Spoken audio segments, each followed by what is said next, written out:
Welcome to Janata News 360. Subscribe our channel and press the bell icon. Hello friends, आज मैं आपको transformer के बारे में बताऊंगा।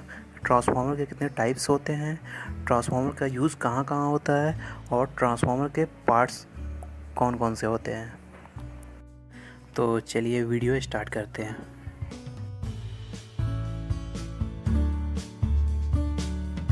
जैसे कि core, winding, tank, transformer oil, terminal and bushing, conservator tank, Buchholz relay, breather, explosion valve, cooling tube and radiator. हम लोग वन बाय वन सारे पार्ट के बारे में थोड़ा थोड़ा देखेंगे कि इनका क्या फंक्शन होता है। तो पहले हम लोग देख लेते हैं कोर के बारे में। तो दोस्तों, जो कोर होता है वो आयरन या तो सिलिकॉन स्टील से बनाया जाता है। तो जो कोर है वो मैग्नेटिक फ्लक्स को पाथ प्रोवाइड करता है। मींस ट्रांसफार्मर में जो फ्लक्स प्रोड्यूस हो रहा है वो कोर के जरिए ही दूसरे वाइंडिंग तक पहुंचता है। दोस्तों, जो कोर होता है वो बहुत सारे पतले पतले शीट को मिला करके बनता है। एक शीट की थिकनेस अप्रोक्स 0.5 mm होती है।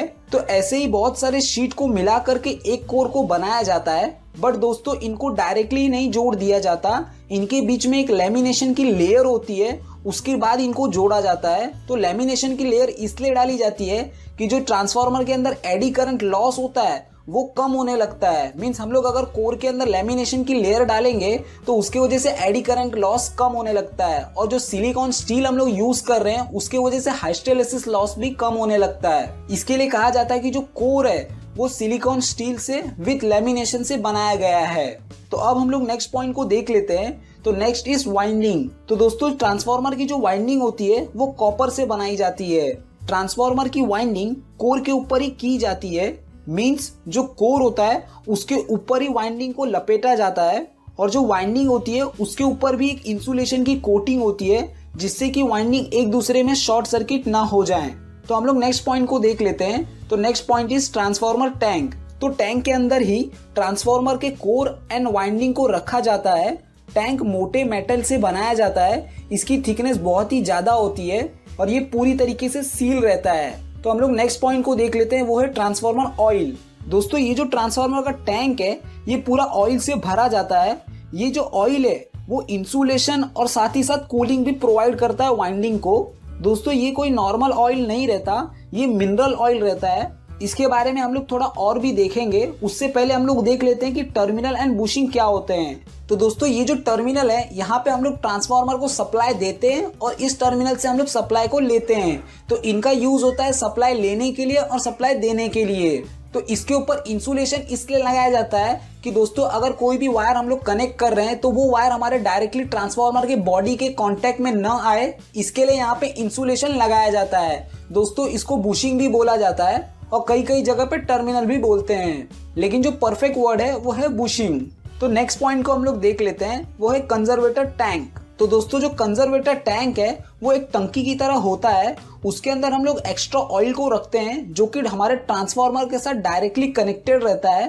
कंजर्वेटर टैंक बहुत ही इंपॉर्टेंट रोल प्ले करता है हमारे ट्रांसफार्मर के अंदर। तो दोस्तों, जब भी ट्रांसफार्मर फुल्ली लोडेड होता है तो उसकी वाइंडिंग ज्यादा हीट होती है। तो वाइंडिंग ज्यादा हीट होने की वजह से क्या होता है कि हमारा जो ऑयल है वो भी ज्यादा हीट होता है। तो जब भी ऑयल ज्यादा हीट होता है तो वो एक्सपांड होने की कोशिश करता है। तो एक्सपांड होने की वजह से क्या होता है, हमारा जो कंजर्वेटर टैंक है उसके अंदर इस ऑयल का एक्सपांशन होता है। तो जैसा कि मैंने आप लोग को बताया कि कंजर्वेटर टैंक को कभी भी फुल नहीं भरा जाता, तो ये जो एक्सपांशन हो रहा है वो कंजर्वेटर टैंक के अंदर होता है। इसके लिए हम लोग कंजर्वेटर टैंक को कभी भी फुल नहीं भरते। इसके बारे में थोड़ा और भी हम लोग देखेंगे। उससे पहले हम लोग नेक्स्ट पॉइंट को देख लेते हैं। तो नेक्स्ट पॉइंट है ब्रीदर। दोस्तों, जो ब्रीदर है वो कंजर्वेटर टैंक के साथ ही कनेक्टेड रहता है। जैसा कि हम लोगों ने देखा कि ट्रांसफार्मर जब भी फुल्ली लोडेड होता है तो जो ऑयल का लेवल है वो इंक्रीज होने लगता है, जिसकी वजह से हमारा जो कंजर्वेटर टैंक होता है उसके अंदर जो एयर है वो अगर बाहर नहीं निकलेगी तो हमारा जो ऑयल का एक्सपांशन है वो नहीं हो पाएगा। इन केस समझ लीजिए हमारा जो कंजर्वेटर टैंक के अंदर एयर है वो अगर बाहर नहीं निकलती है तो हमारा जो कंजर्वेटर टैंक है और ट्रांसफार्मर है वो ऑयल के एक्सपांशन ज्यादा होने की वजह से क्या होगा कि फट जाएगा। तो ऐसी कंडीशन ना हो, इसके लिए हम लोग ब्रीदर का यूज करते हैं। तो ब्रीदर का यूज करके हम लोग इस एयर को बाहर निकालते हैं, और जब ट्रांसफार्मर नॉर्मल कंडीशन में आता है, मीन्स उसके ऊपर नॉर्मल लोड होता है, तो हमारा जो ऑयल का लेवल है वो वापस अपने ओरिजिनल पोजीशन पे आ जाता है। तो ब्रीदर के थ्रू वापस एयर को कंजर्वेटर टैंक के अंदर डाला जाता है, बट जो एयर होती है उसके अंदर मॉइस्चर भी होता है। तो इन केस अगर मॉइस्चर हमारे ट्रांसफार्मर ऑयल के साथ मिक्स हो जाता है तो हमारा ट्रांसफार्मर ऑयल खराब हो जाएगा। इसके लिए हम लोग ब्रीदर के अंदर सिलिका जेल का यूज करते हैं। तो ये जो सिलिका जेल है वो जितने भी मॉइस्चर है उनको एब्जॉर्ब कर लेती है अपने अंदर। तो जो एयर कंजर्वेटर टैंक के अंदर जाती है वो बिना मॉइस्चर वाली ही अंदर जा पाती है। तो हम लोग नेक्स्ट पॉइंट देख लेते हैं, बुकोज रिले। ये एक सेफ्टी डिवाइस है, ये बहुत ही इंपॉर्टेंट रोल प्ले करता है हमारे ट्रांसफार्मर के प्रोटेक्शन के लिए। बुकोज रिले के ऊपर इंटरव्यू में बहुत सारे क्वेश्चन पूछे जाते हैं, उसके ऊपर मैं एक सेपरेट वीडियो बना दूंगा। बुकोज रिले को कंजर्वेटर टैंक एंड ट्रांसफार्मर के टैंक के पाइप के बीच में लगाया जाता है। ट्रांसफार्मर में जब भी कोई छोटा फॉल्ट डेवलप होता है तो ये जो बुकोज रिले है वो अलार्म सिग्नल सेंड करता है, और इफ कोई बड़ा फॉल्ट डेवलप होता है तो ये डायरेक्ट ट्रिप सिग्नल सेंड करता है हमारे सर्किट ब्रेकर को और ट्रांसफार्मर बंद हो जाता है। Next is cooling tube and radiator. तो दोस्तों जो रेडिएटर होता है वो हमारे ट्रांसफार्मर टैंक के साथ में ही कनेक्टेड रहता है, ये भी मेटल से ही बनाया जाता है। ये जो रेडिएटर होता है बहुत सारे पतले पतले पाइप को मिला करके बनाया जाता है। तो दोस्तों जैसा कि आप लोग को मालूम ही होगा कि जो गर्म ऑयल होता है वो ऊपर के साइड जाता है और जो कूल ऑयल होता है वो नीचे के साइड में आता है। तो जब भी ऑयल गर्म होता है तो वो ऊपर के साइड जाता है और इन रेडिएटर के अंदर आता है।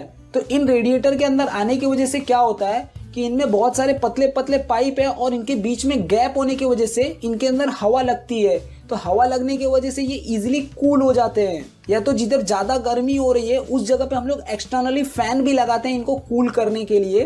तो इन पाइप में से जब भी ऑयल क्रॉस होता है तो वो ठंडा हो जाता है, तो वो नीचे के साइड वापस चला जाता है। ये जो सर्कल है ये कंटिन्यू चलता ही रहता है, जिसके वजह से हमारा जो ऑयल है वो ठंडा होते रहता है। तो कूलिंग ट्यूब एंड रेडिएटर का यही काम है कि ऑयल को ठंडा करना।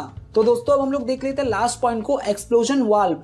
ये दोस्तों खाली इमरजेंसी सिचुएशन में ही यूज होता है। तो दोस्तों कंसीडर कर लीजिए कि मेरा ट्रांसफार्मर के अंदर एक कोई फॉल्ट हो गया है और मेरा जो ब्रीदर है वो काम नहीं कर रहा, तो जो ऑयल है वो बहुत तेजी से गर्म होने लगेगा। तो गर्म होने की वजह से बहुत तेजी से एक्सपांशन होगा। तो मेरा जो बुकोज रिले है वो भी समझ लीजिए काम नहीं कर रहा। तो इतना तेजी से एक्सपांशन होने की वजह से क्या होगा कि हमारा जो ट्रांसफार्मर है वो फट जाएगा।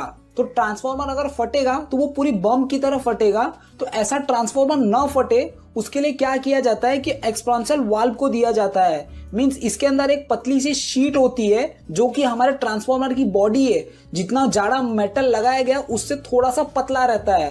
तो हमारा ट्रांसफार्मर ना फटे ये शीट पहले फटनी चाहिए। अगर अंदर एक्सपांशन होता भी है बहुत ज्यादा तो अगर ये शीट फट जाएगी तो हमारा जितना भी एक्सपांशन है मींस हमारा जितना भी ऑयल है वो इस होल के थ्रू नीचे गिर जाएगा और हमारा ट्रांसफार्मर नहीं फट।